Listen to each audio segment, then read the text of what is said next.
Salam hörmətli yoldaşlar, mən Rahib Yüzbaşov söz verdiyim kimi müsahibəyə hazırlıq təliminin 6-cı bölümünü hazırlayaraq sizlərə təqdim edirəm. Bildiyiniz kimi müsahibələrdə verilən suallardan biriləri də bunlar olur. Təhlükə nədir və ya risk nədir? Və biz də bu sualları nəzərə alaraq bizim mövzumuzu risklər və təhlükələr barədə hazırlamışıq. Gəlin keçid eləyək sualımıza. Təhlükə nədir? Təhlükə zərər verə biləcək hər şey. Daha izahlı desək, təhlükə iş mühitində insanların sağlamlığına, əmlaka və ya ətraf mühitə zərər vurma potensialı olan mənbə, vəziyyət və ya hərəkətdir. Biraz daha açıq şəkildə izah etsək misallarla, misal üçün açıq elektrik naqili, burada elektrik vurma təhlükəsi var.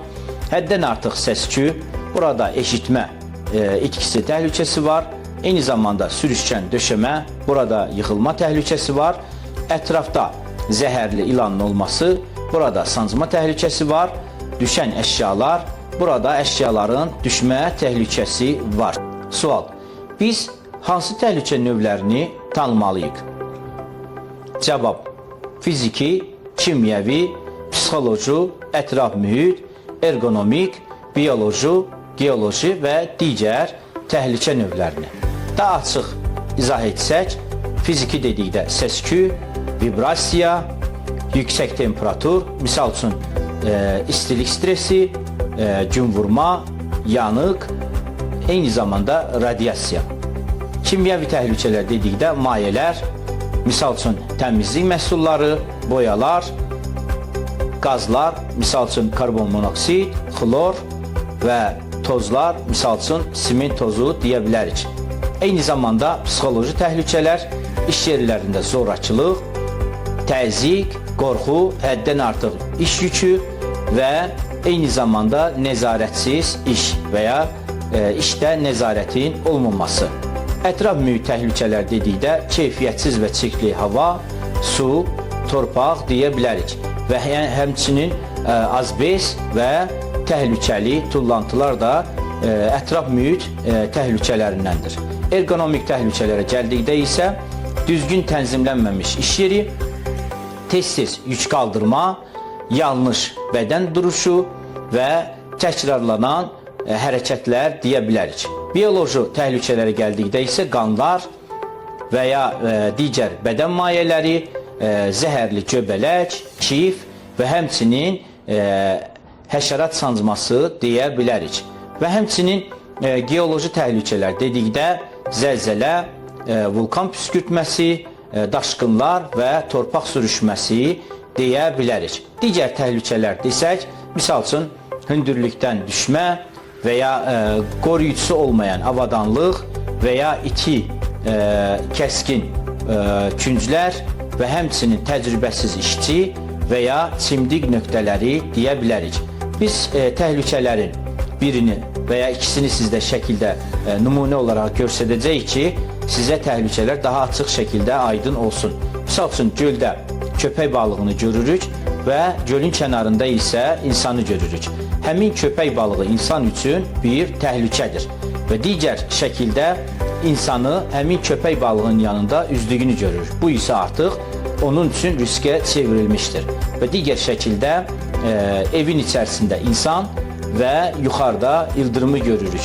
Burada həmin ildırım insan üçün, yəni evin içərisində olan insan üçün təhlükədir. Və digər şəkildə isə ağacın altında insan görürük, həmin ildırım orada ağacın altında olan insan üçün artıq riskə çevrilmişdir. Psixoloji təhlükələrdən daha geniş şəkildə izah etmək istəyirəm. Bildiyiniz kimi, iş mühitindəki elə amillər var ki, onlar işçilərin psixoloji sağlamlığına, rifahına, motivasiyasına mənfi təsir göstərə bilər. Bunlar hansılardır? İş yükünün çox olması və ya verilmiş vaxtın azlığı. Eyni zamanda vəzifə öhdəliklərinin aydın olmaması və ya nəzarət çatışmamazlığı ola bilər.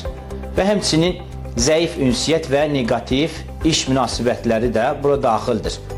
Və növbəli iş və ya uzun iş saatları. Psixoloji təhlükələrə dair təhlükəsizlik tədbirləri.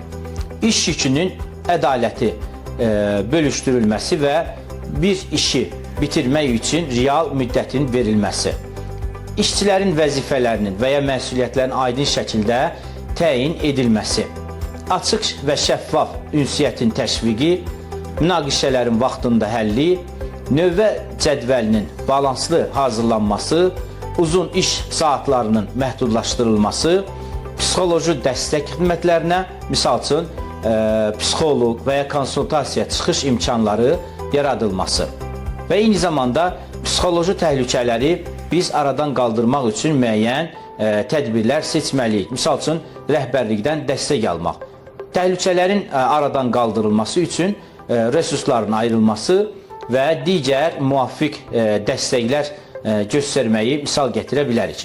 Həmçinin insan resursları, əməyin mühafizəsi şöbəsi təlim keçməsi, psixoloji risklərin monitorinqini və hesabatlarını hazırlanması, eyni zamanda işçilərin misal üçün təhlükələr vaxtında bildirməsi, münaqişəsiz və dəstəkləyici əməkdaşlıq mühiti formalaşdırılmasını da misal olaraq deyə bilərik. Və biz bu tədbirləri görsək, biz hansı nəticələri əldə edəcəyik?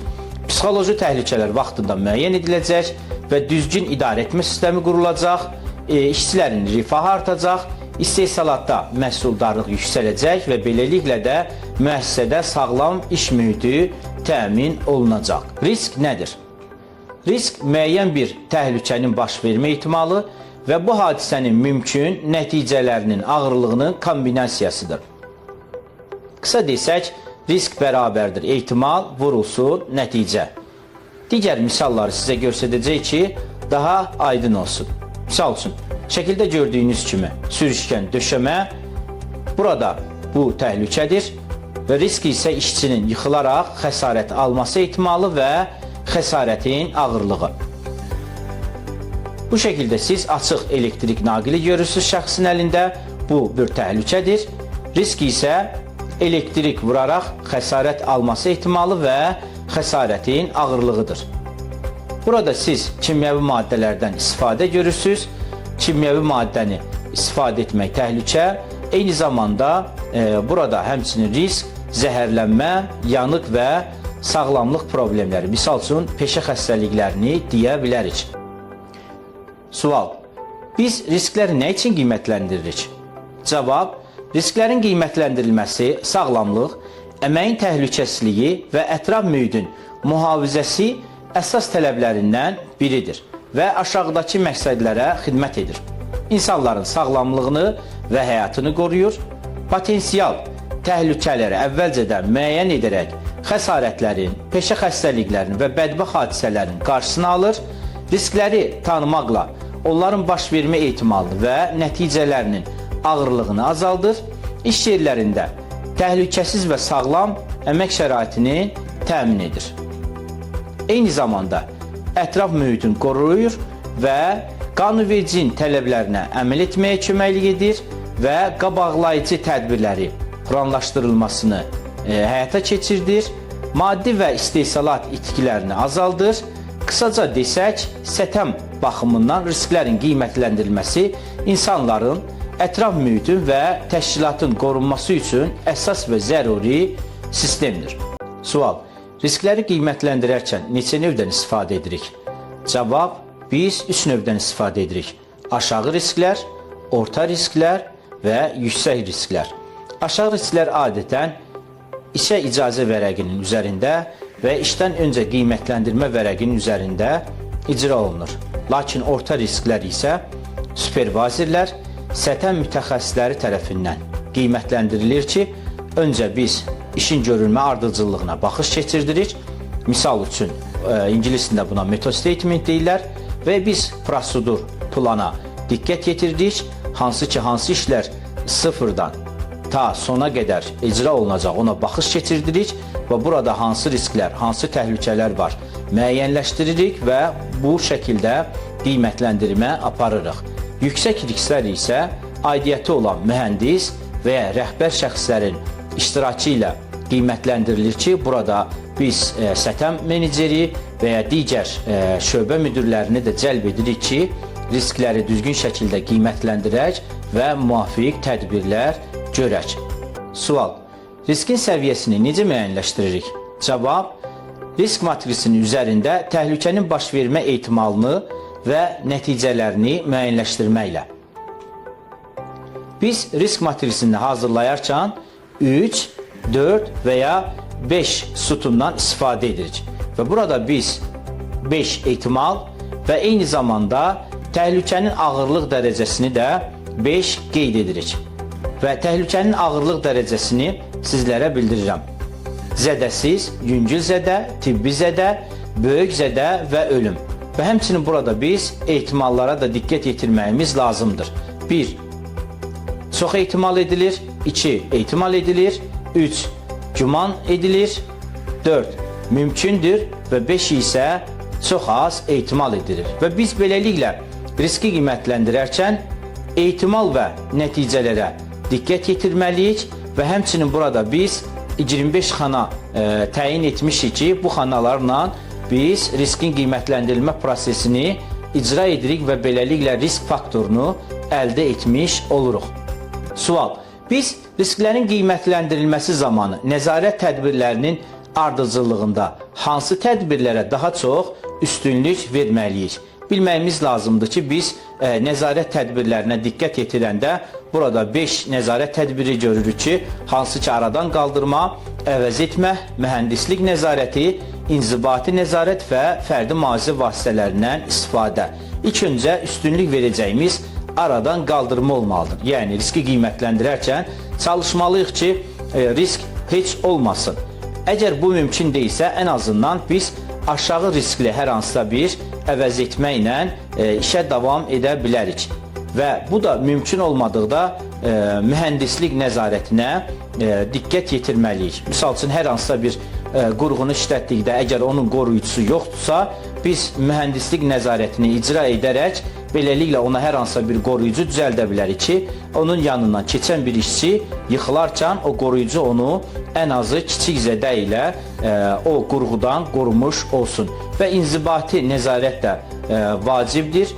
Biz sənədləşdirmə, hesabat və bu şəkildə işçilərin maarifləndirilməsi icra etməyi ki, bu da çox vacib nüanslardan biridir. Və sonunda isə fərdi mühafizə vasitələridir ki, biz fərdi mühafizə vasitələrindən istifadə edərək riskləri azaltmış oluruq. Lakin bu ən son görəcəyimiz tədbir olmalıdır və biz üstünlük verəcəyimiz aradan qaldırma olmalıdır.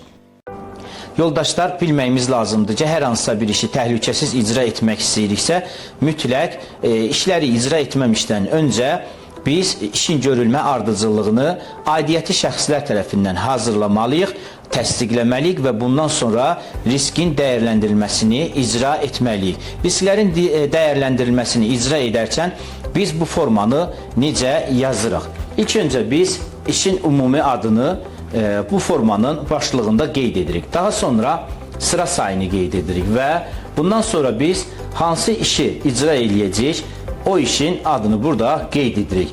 Və bundan sonra həmin bu işdə hansı təhlükələr ola bilər, burada izah edirik. Və bundan sonra bu təhlükələrlə kim necə zədə ala bilər və burada qeyd edirik. Və bundan sonra biz risk matrisinə diqqət yetiririk və burada ehtimal və nəticənin şiddətlərini götürdükdən sonra burada qeyd edirik.